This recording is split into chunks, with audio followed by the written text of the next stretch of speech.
All right, welcome back to the Canadian Gun Vault, Behind the Vault Door. My name is Mark Morelli. I'll be your podcast host. A lot happening in the news, folks. For those of you who aren't paying close attention, New Zealand's leadership, their prime minister has made the announcement that they will be banning not just some military-style firearms. They're talking about all semi-automatics. They're talking about all semi-automatic components. They're talking about shotguns. They're talking about handguns. They're talking about everything. For everybody out there that said that there was absolutely no way they would be coming after, all our guns, I'd like to tell you right now, begin eating your hat, because it started. New Zealand is not too far away in terms of its mindset as it relates to firearm legislation from that of Canada.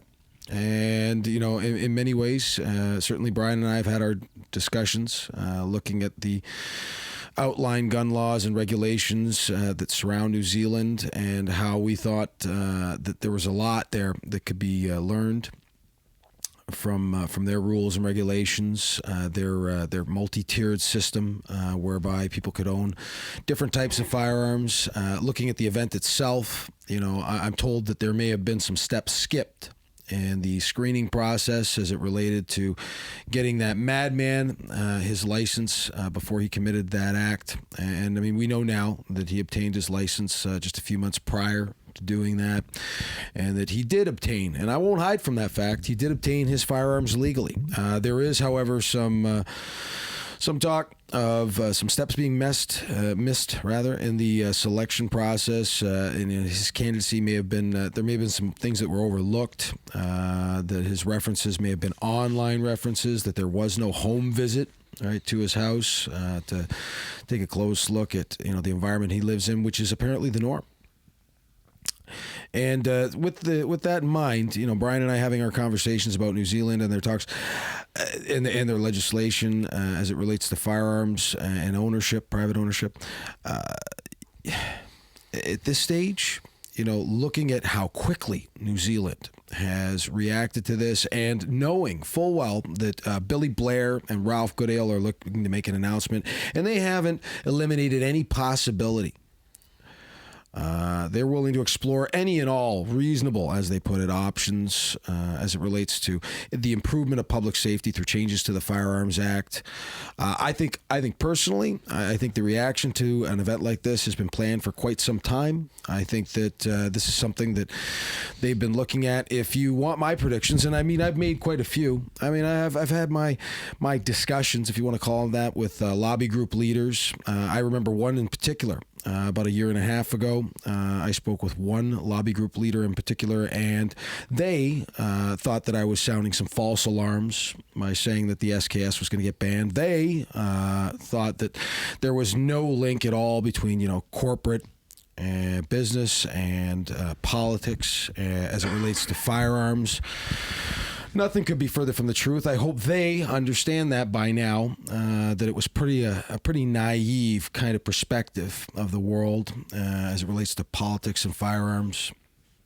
Now, if you think that we're not going to follow suit quickly behind New Zealand, I think that you would be wrong. For everybody out there that says that they don't have time, I say when they want something done and when they have majority power, they can get things done. And ultimately, I saw, centralized storage being discussed many, many months ago, and you could see the writing on the wall. I remember approaching Mark Holland and saying, "You're barking up the wrong tree with this centralized storage." And I saw the way he looked at me. He could see that I could see the end game. And that was something that was very evident to me. I've talked about that before, and I think that that's exactly what's going to happen. I think that they're going to attempt to execute a similar style ban, first stopping the sales of all business-related items that are firearms, and then they're going to move on to, and I understand New Zealand's already prepping people for this, police officers going to door to door. Now, do we have the resources in Canada? Do our law enforcement have the ability to go door to door? Yeah, sure they do. You could argue that they don't, but yeah, sure they do. Over time. A lot of people don't know it, but the action team was going around door to door, knocking on doors, and speaking to people that had yet to hand in their prohibited firearms once they had been banned years later, just slowly, quietly. Knocking on doors and making themselves useful. I can tell you right now that if you think it's impossible to believe that they would go door to door, we don't have the luxury of a Second Amendment here in Canada. We don't have the ability to sit there and say, I have a right to own these firearms, because it isn't a right enshrined by law. That's something. We don't have the right to own property. Yeah, and this is where that's important to remember, right? Yeah, you don't have the right to property in this country. And for those of you that recognize the voice of my number one political man, Podcast Brian is joining us today. Brian, thank you so much for being here. My pleasure, Mark. Brian, what are your thoughts on what's going on? I stand by my statement the first podcast we did. They're coming after everything. And, for all the people out there who say, well, no one needs to own a handgun and no one needs to own a semi-auto. Come on, you military guys, you just got to relax. You all want to play Call of Duty on the range and, just it's fine for target shooting. You have your target rifles. I'll tell you right now, the next thing that's going to come is they will be after the hunting rifles.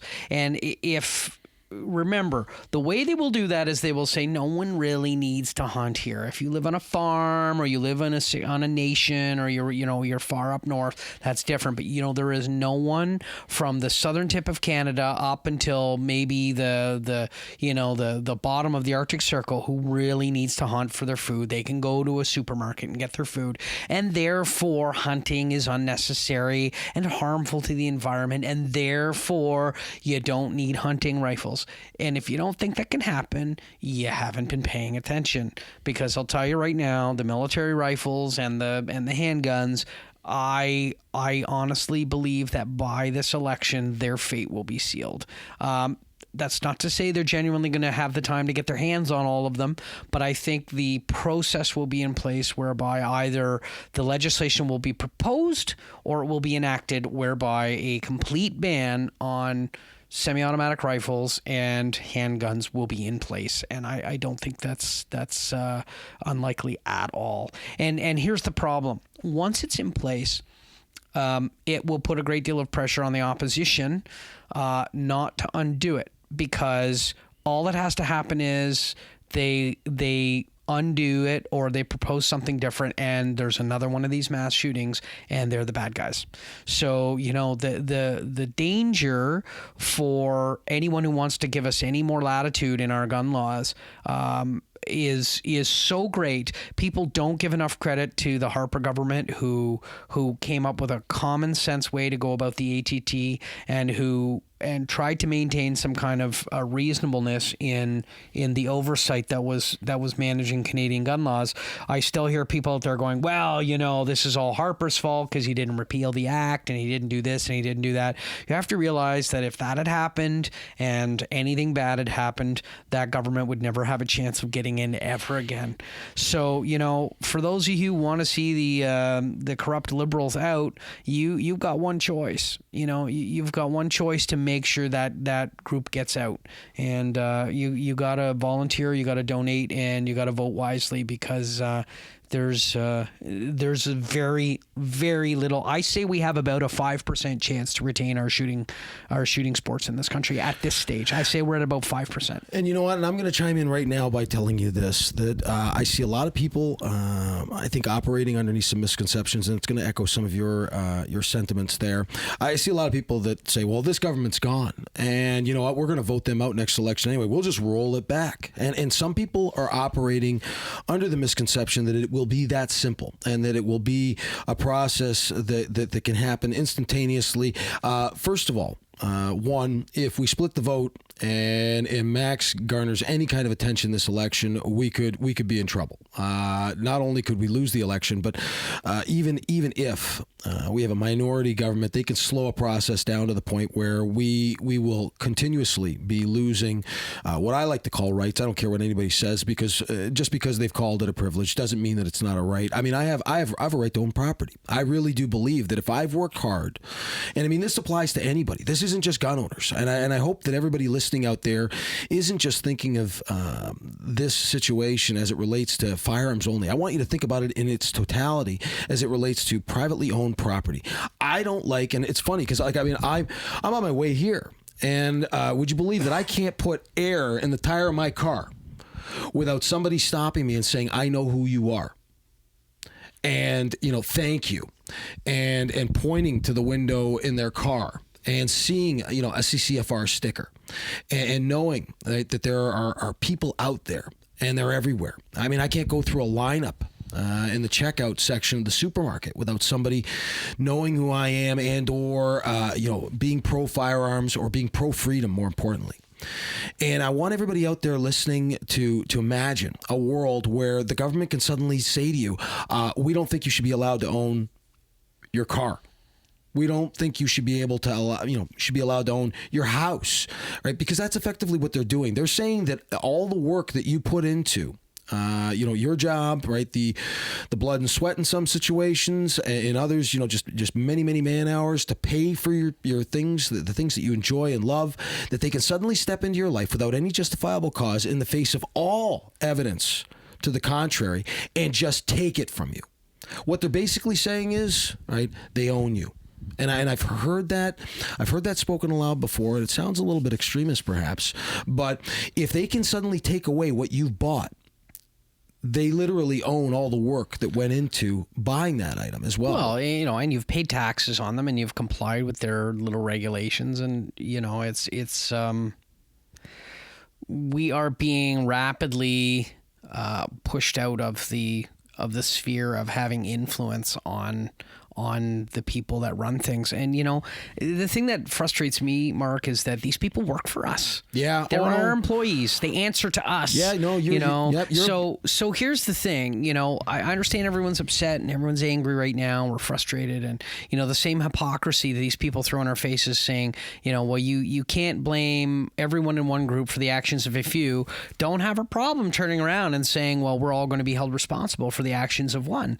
And imagine if they applied that logic to anything else. Absolutely, it's ridiculous. It is ridiculous. Right? It makes me angry, right? and at the risk of sounding, upset, because you can't be upset as a firearm owner. Right? Well, I would tell you that I feel passionately about this subject. I would never harm another individual. No, we have to be disciplined as a group. Absolutely. And the reality is we have to be politically active. Yes. It's our only action. There is, I hear some of the groups out there saying, well, we don't have a political affiliation. Well, you do. Because if you support firearms ownership, you better have a political affiliation, because there are political groups out there that are actively trying to disarm you. Absolutely. So, get political and change your affiliation, because, if you're a liberal supporter, your party wants your guns. Yeah. And that's not a debate. I heard people saying, you gun owners, you overreact. Nobody wants your guns. They want our guns, people. Do not lie to yourself. They want your guns. So your move. Well, for all the people out there that shoot trap and skeet, for the guys out there that punch paper at long range, hunters, right? For the people out there that don't believe that they're going to come after your guns, and this is something that you touched on earlier, and I'm going to spell it out for you right now. Right now they're discussing assault style rifles, assault style shotguns, semi-automatic. Don't think for 1 second that the next move isn't going to be, we want to eliminate all high energy weapons. Yep, high power. They're going to want anything with a range, right, that can reach out there beyond, say, a kilometer. Well, who needs to shoot more than 300 meters? That will be the next step. Nobody needs to shoot beyond 300 meters because you know what? Any shot beyond 300 meters is unethical, and the brush is in the way and all this. So you're only looking at 100 yards maximum, maybe 2, and a hunting tip, and that's it. And you can use a single shot bolt action for that. And and if you can't hit it with an iron sight, well then you're of no use. This is the thing, and they just turn around and they put this all in our laps. The next thing will be the motorcycles. Why does anyone need to ride a motorcycle? And honestly, think about it. Who needs to ride a bike that goes 350 kilometers an hour? You can't drive it that fast anywhere in the country. So yeah, you could buy it, but it'll be governed to 100 kilometers an hour. And then, we're just going to confiscate it. And, and who needs to have a house and a cottage? There are so many people who don't have anything in the world. This is also about financial redistribution, right? And I mean, we're being gamed, guys. And you got to stand up for yourself and say enough's enough. And the power that we have in peacetime in a law-abiding country like Canada is to cast your vote and to throw these clowns out on the street, throw them out of work, make them have to go back to working, slinging beer or whatever it is they do to friggin' earn their pay, because they shouldn't be sitting in Parliament. I don't even want Trudeau to be a part-time drama teacher again. I don't want him educating our youth in any way, shape, or form. Quite frankly, his leadership has been a despicable, deplorable, unbelievable failure of epic proportions, biblical proportions. And that's the way I feel about it. And again, back to the sniper rifles, because that's what they're going to call them. They're not going to call them hunter rifles, folks. They're going to say they're sniper rifles. So if you got a bipod on the front of your gun and you've got a powerful optic, right? It's going to be falling into that category. They will be the next items to fall, which is why it's all the more important that people get involved in this. All you guys that have been sitting on the sidelines, all the people that haven't joined a lobby group, all the people that haven't been vocal, haven't called their member of parliament, haven't written letters, haven't called Ralph Goodale's office. I remember over a year ago speaking to one of Ralph Goodale's call takers who told me quite clearly, they're not going to take your guns. And then about 5 months ago, I spoke to the same young lady, and she denied it vehemently. I said, we discussed this, and she said, I never said that they weren't going to ban things. And I said, oh no, you did. And it's amazing how the story turns and gets twisted, and how they would present to the public the need, right? And for all the guys out there that are sitting there shrugging their shoulders going, man, how can they not see it? How can they not see that there's no connection between lawful gun owners and criminal elements, lawful gun owners and people that commit acts of terrorism? How can they not see it? Your first mistake is actually believing that they can be reasoned with. And this is something that you and I talked about a long time ago, Brian. Don't make the mistake of thinking that they don't see it. They know it. They know it's got nothing to do with it. Right? They're going to continue to push this agenda, and that's what you're going to have to call it, folks. I mean, it sounds a little tinfoil hat, but at the same time, how often can you be right before you're no longer a tinfoil hat theorist and you're just somebody with foresight? Well, that's it, right? I mean, again, you don't have to be an extremist to think that they're going to do certain things. They're coming at us hard, people. So gird yourselves for a fight. That's all. That's all that can be said at this stage. The time, we can educate all the people we can educate. We can get everyone out we want to go shooting, and everyone I've taken shooting has turned into a big shooting fan. But the fact of the matter is, they're still out there believing what they're told in the mainstream media. They're not donating to their political parties, and they're not volunteering. And guys, it's coming. It's coming sooner rather than later. And moving along to one last thing that I'd like to discuss. Certainly Jane Philpott has come out and has said that there's more to the SNC Lavalin affair that needs to be discussed. Certainly Jody Wilson-Raybould has made reference to the fact that she believes that there's more that needs to be talked about. Another Liberal caucus member has resigned. I mean, I don't know how many more people can flee the ship. All right, all these rats are jumping off the sinking boat. I don't think there's going to be anybody left standing next to Justin Trudeau come next election season. That's true, but remember, a wounded animal's most dangerous near the end, right? And I said it a while ago. They're going to try and take a good swat at us before they go out the door. Sure. Because here's the thing: by the next election, the two things the Liberals are going to have, they're going to be able to say, "Well, we got marijuana legalized and we got rid of the dangerous guns," and that's going to be their legacy. It's all they're going to have, because everything else about them is just garbage. And, so it's up to us to decide whether they have enough power left to take that swipe at us and take our guns or not. Well, you got Senator Mary Lou McPhedran making the comment that we have limited time left, folks. We need to do something about this. We want a ban amended to C-71. And of course, Ralph Goodale makes the comment that it is not within the scope of C-71 to add that amendment at this stage. She's reminding them that there's a limited amount of time left folks, I'm thinking that they're going to jam it through. I think so. I think they're going to jam it through. I think. Well, what have they got to lose? They'd be idiots not to do it, because right now anybody who's mad at them is mad at them, and the only thing that'll bring some of these people back is to say, well, you know what? If it gets rid of the guns, I'll vote for their dirty, corrupt asses again, just to get the guns off the streets. And because there are some people out there who are so filled with self-righteousness and, that whole social justice warrior mentality that they think that that's a worthy exchange. We'll get the guns off. We'll get the guns out of the hands of gun owners at the cost of voting in a dirty, corrupt third world banana republic government. And we are, guys. Let's be very clear here. Right now, we have nothing on any other country that has been accused of corruption. Venezuela, the elections in Russia and all that kind of stuff. I mean, there's no difference. So, well, we can certainly pull our head out of the clouds and get off our high horses, because we are the beautiful Canada that we once had is not that anymore. It's rapidly declining. The quality of our healthcare, the quality of our education, the power of our economy, our standard of living, it's all declining. And now the nature of our democracy and the nature of our freedoms they're being washed away through a friggin' torrent of urine. They're being pissed down on us by these pigs at the trough, and it's disgusting. Well, I'd hate to point out that Venezuela once upon a time was actually a strong nation, and they were not.